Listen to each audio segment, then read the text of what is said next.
Austria's right wing is once again in contention for a place in government. Ahead of Sunday's vote, polls suggest a strong showing for the anti-immigration Freedom Party. But the country's foreign minister and leader of the centrist People's Party, Sebastian Kurz, is widely expected to win the race. That's the stats looking at the moment. Now, if he becomes Austria's next chancellor, he says he wants to end power sharing with the Social Democrats. That could be key here.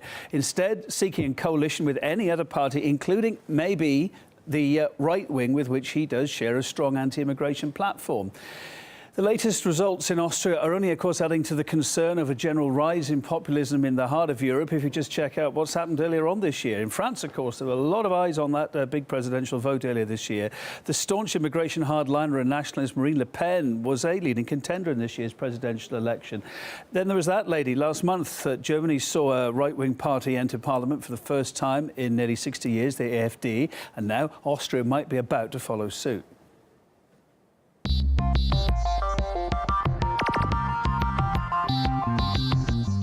Da geht es den politischen Islam. Und der politische Islam, der hat verboten zu werden. Das ist keine Religion, das ist die faschistische Bedrohung der Neuzeit.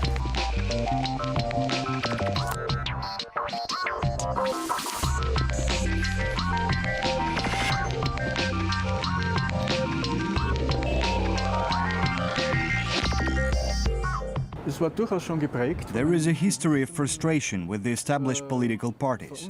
During the global recession in 2008-2009, Europe and Austria were hit hard.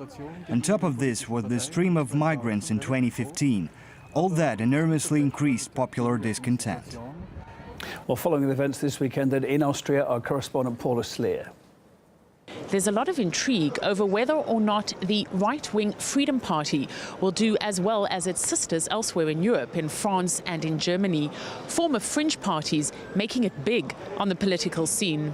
The Eurosceptic anti-immigrant Freedom Party seriously complicates things for the leading centre-right People's Party, the OVP. OVP started to harshen its agenda to attract voters.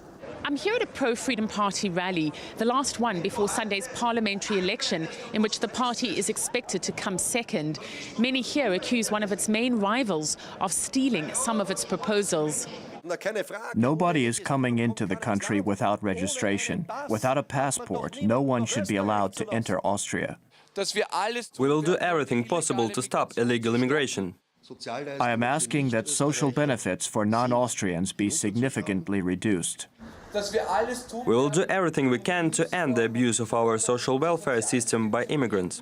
The People's Party has always been a pro-European party, quite conservative, and now they copied the nationalist program of the Freedom Party. They are now trying to be like the Blue Party. They're trying to be against foreigners, against multicultural things. That's copy-paste party, because the Freedom Party was successful. And so far it's working well for the People's Party, with its new young leader Sebastian Kurz at the helm, presenting himself as a bold reformist and not shying away from borrowing the policies of the controversial Freedom Party.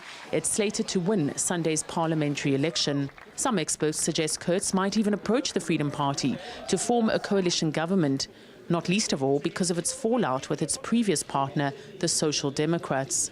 I don't think that a big coalition, the coalition between Conservatives and Social Democrats, will come again, because no one wants it. I think there will be a change. People want change. People will vote change. The European political landscape is shifting, with parties that were on the fringes wielding ever more influence.